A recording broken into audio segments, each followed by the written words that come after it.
Hey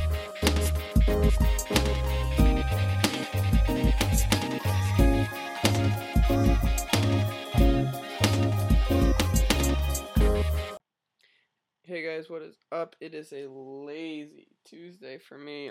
Thinking I'm probably gonna upload this either Wednesday or Thursday, just depending on just trying to narrate all these games, but not upload them all at once. Kind of have a constant stream of stuff to upload. This is the second game in the top 16 of the Oklahoma State Championships between myself on the right and Andrew Parmely on the left with his Zeals.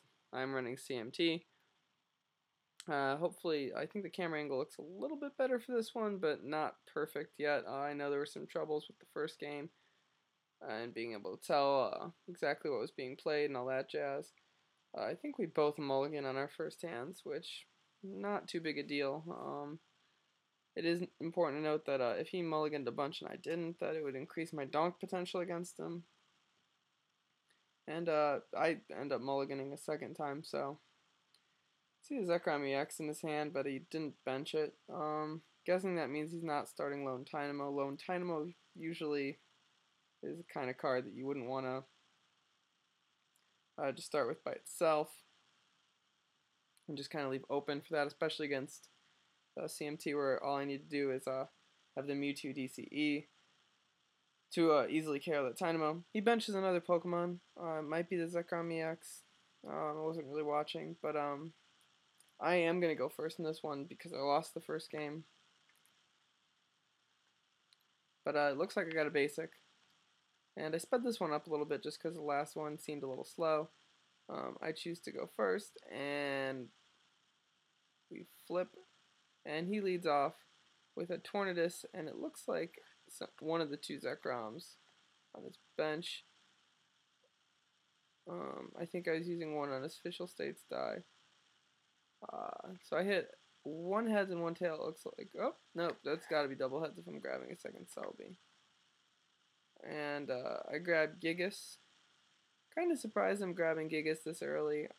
I guess I feel that Tornadus doesn't really help me. Play another dual ball. Looks like I hit double heads again. Where were those heads when I needed them on other times? I grab out a Mewtwo, and I think I actually fail the second half of this search, which is kind of bold. Could have grabbed out Thundurus. He's still helpful in this matchup. And I think that was something I did during the Oklahoma State Championships, was undervalue Thundurus, even against these Lightning decks that can one-shot him. He is only worth one prize. It's better than giving up all these EX prizes. I catch her up the Zekrom just to avoid the charge. And I'm in a Juniper, so already we've seen a pretty strong turn from me. The only thing that I could want to do is be able to attach some energy. I'm in a Forced Breath and attach for turn. It looks like I'm going to get the X-Ball in against his Zekrom. I would have liked to have seen me be able to attack with Gigas and not kind of start the Mewtwo war, but there's only so much you can do, and taking away the turn 1 charge from him is pretty nice. He's going to end, which is kind of nice for me. It'll probably give me an extra card or two. I don't remember the quality of my hand there, so no likelihood. It's probably beneficial for me. I really don't think N is that disruptive necessarily in the early game. It's more often than not helpful unless you know that they had just searched for something that they're waiting to drop. But in either case, see a catcher fall from his hand. He's already attached for turn. Andrew needs to...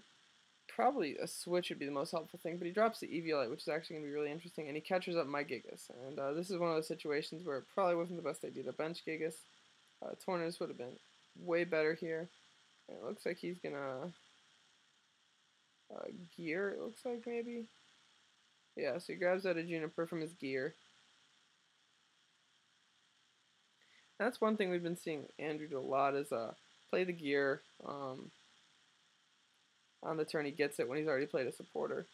I think that's kind of interesting in a lot of respects. I attach the DCE and the Eviolite. I have a switch and a Force Breath, and I'm going to be able to punt, so Andrew really ended me into a nice hand there. Going to be able to do all these different things that are going to help me out. The one thing I have to worry about is putting damage on that Zekrom. Its outrage attack can kind of bite me in the butt, especially doing that much damage against an EX. If I end up Gigapowering him, it would probably be a better idea to not Gigapower him for the full damage. I'm hoping I see that here and only Gigapower him for 60, which would be go down to 40.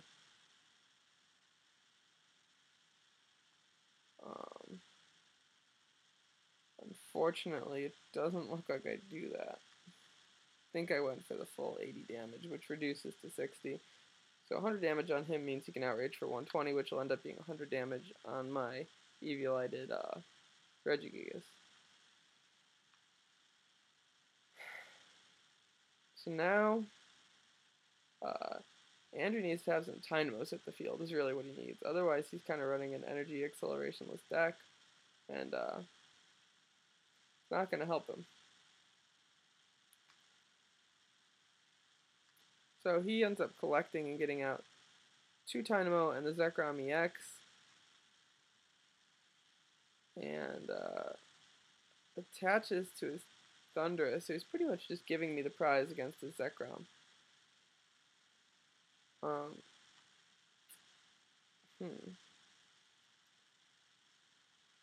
I catch her a Dynamo, which, you know, is good, but at the same time, that Zekrom with 100 damage is pretty lethal, and I'm just going to Gigapower that for a KO.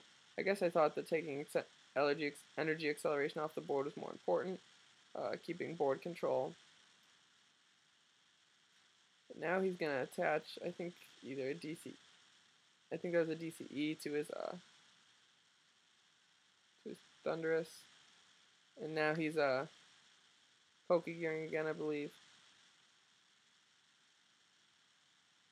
Maybe Juniper there. I think that probably actually was a Juniper. Oh. No, he's Shuffle. I don't know. Hard to tell, unfortunately. I just shuffle and just deck a little bit. But he gets another Dynamo. I think he might have leveled all there. Might have been a Juniper and leveled all. But he gets out Neil. And he's gonna Strong Volt me, which will do 60 damage. So I'm in a position where I can't knock him out with Raging Hammer either, and I want to take another prize, so using my Gigas doesn't, it benefits me. At least exchange like 2-2 prizes. I punt here, and I think I'm hoping for the catcher so I can Raging Hammer and take out his Eel, and kind of keep board control.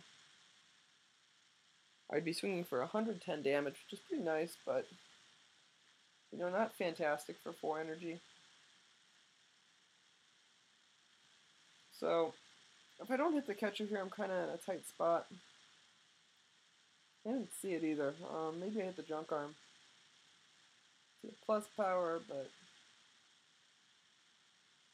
Oh, okay, he didn't have the Eviolite, actually. I forgot. I thought he had an Eviolite attached, so I was able to Raging Hammer for KO, but I wasn't able to kill the Electric like I wanted to. Now his board position isn't terrible.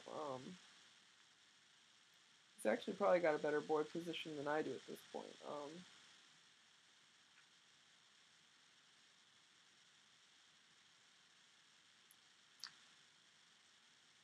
But I do have prize lead, at least in turns. He's going to attach to his Zekrom EX.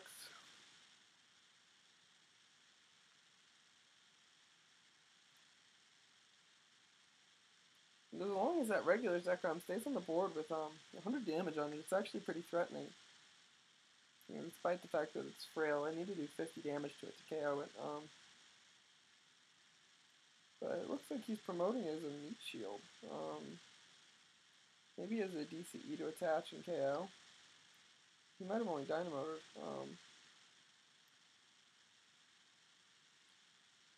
There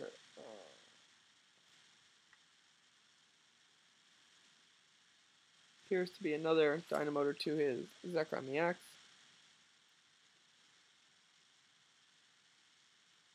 And And if he has a Shaman, he could also Shaman his energy up. But it looks like he had to pass there. That's going to help me out. I dual ball, so I get another Pokemon. Guessing Mewtwo is probably what I'm going to grab in this situation. Sort of preparing for the Mewtwo War. I know it's coming, at least a little bit. And what I'd like to do here is ideally catch up an Eel or even the Zekrom EX and put some heavy hurt on it. Especially since, I'm at that even number of prize cards. And taking the EX would put me 2 prizes away, so 2 EX KOs would win me the game essentially.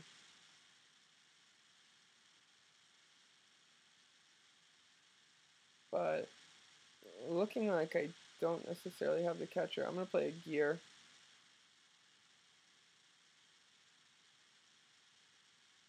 And I think I had the N in my hand at the time.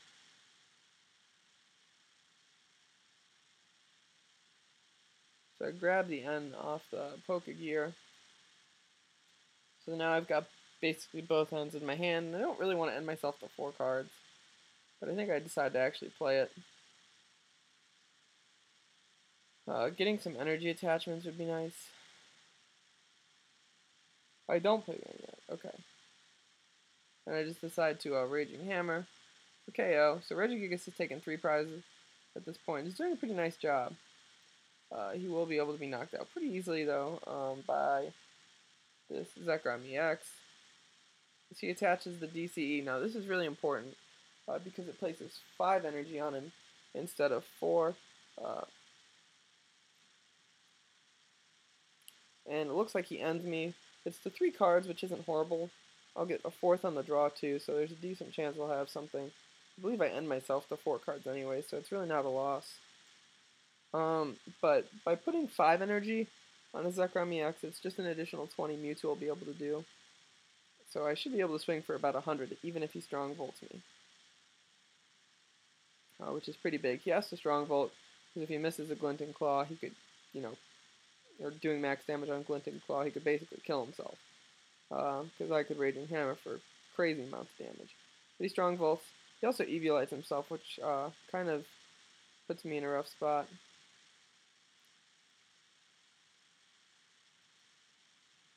So I promote Celebi. I plus power, Copycat, and looks like a Copycat for a pretty huge hand. He did just KO an EX, so usually that leads to big hands. So here we see a really beneficial use of Copycat. But there were some instances where it wasn't as beneficial. But, the 8 or 9 cards that I'm going to get definitely going to be helpful. If I can get a bunch of energy on this Mewtwo, I can really put a chunk of damage in this Zekrom EX. And hopefully be able to take it out in 2 turns. And if he uses a Mewtwo to try and stop me, I always have my own Mewtwo's. And I think I Force Breath that grass. I'm probably always going to be Force Breathing the first energy. But it looks like I only hit one, which is rather unfortunate. And so it looks like I do 110 damage off that X-Ball, which is pretty nice. So now I'm kind of just in a situation where I just have to hope and pray he can't drop the Mewtwo. He only needs 2 energy on it, so right now he could retreat and X-Ball me for a KO if he could drop the Mewtwo in 2 energy. There it is. There's 1 Dynamotor or attachment.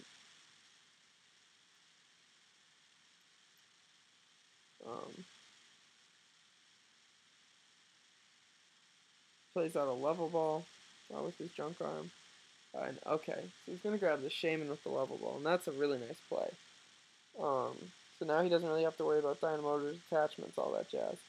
He can just retreat, and he'll be able to re-Dynamotor to a bench Pokemon, but he'll be able to move that Dynamotor energy up. And going to kind of put me behind a corner here, or into a corner here, and seeing me kind of gripping onto my Mewtwo, ready to just toss it into the discard. Really, I need the DCE here. Didn't like that I missed an energy attachment last turn and was only able to attach 1. That kind of puts me in the spot where I need to hit 3 this turn, so I probably need the DCE in order to have a fighting chance. But he's going to X-Ball me after the Celebration Wind. He's also going to be able to Juniper. So, whew, that's a pretty intimidating hand. Looks like he's junk arming 2 cards for an Eviolite. So now he's immune to the plus power. That's a really nice play. I really like that play. From his perspective, I hate it from mine because it's putting a lot of pressure on me. Be able to Forest Breath, drop another Mewtwo, which I guess is nice. I'm able to switch into my other Celebi. So now I know that I could use either a DCE or 2 Grass Energy to be able to get up to that 3 energy I need to hit. Checking my discard to see where I'm at grass-wise. I don't think it's too much, and I need the Super Rod, but I'm going to Junk Arm. I might have been looking to see if I have the Super Rod. I Junk Arm for the Eviolite, which is kind of weird that I attach it to the other Mewtwo. I guess I know I'm putting 3 on the 1 already, so there's no point. At the same time, I think Andrew only has 2 prizes, but we see I do hit the DCE. I also hit a Grass Energy, so I'm going to be able to attach for turn there, and use my second Force Breath on that other Mewtwo. Potentially. Yep, there it is. Now I'm in a pretty nice spot. Although, I don't really see the point of the second Mewtwo, since he only has 2 prizes at this point. You know, if he kills this Mewtwo, who cares how much energy I have on the other one, or if I'm ready. But, I'm going to be able to X-Ball for a KO, and it's down to the last prize now. So he's going to promote his Shaman just because it has free retreat. But he needs to hit the double plus power on that Strong Volt to be able to KO me. I don't know how many Junk Arms he has. I feel like he's probably extended past the point of double plus power being very likely. Seen him play a lot of Junk Arms. His discard pile is pretty substantial at this point. More so than mine by quite a bit. If you look, discard piles compared to decks, his deck is pretty skinny at this point. So, not really seeing what he's gonna do. It looks like he drops another Zekrom. EX doesn't want to use the other one. He's got the double Dynamotor and DCE, which is impressive. But he goes for the Celebi, and he's going to Strong Volt that for KO, so I guess he's going to go for the 2 little Pokemon. There was no N on that turn either, so if I have a catcher, this game is pretty much mine. I do have the catcher, so I'm going to be able to... If I have the energy attachments, I should be able to knock out that Zekrom EX. We're kind of both discussing the math here. Apparently not either of our strong suits. But I should be able to knock it out. Or if I have the energy attachment, yeah. Might as well put down all the energy I have just to be safe. I plus power as well. And I X-Ball for KO. So that'll be game 2. Another really close one. Thanks for watching, guys. Make sure if you like this video, you leave a thumbs up, comment, or subscribe to me. It all helps my channel a lot, and I appreciate it. But I'll catch you in game 3. It's going to be a really exciting one. So, see you there.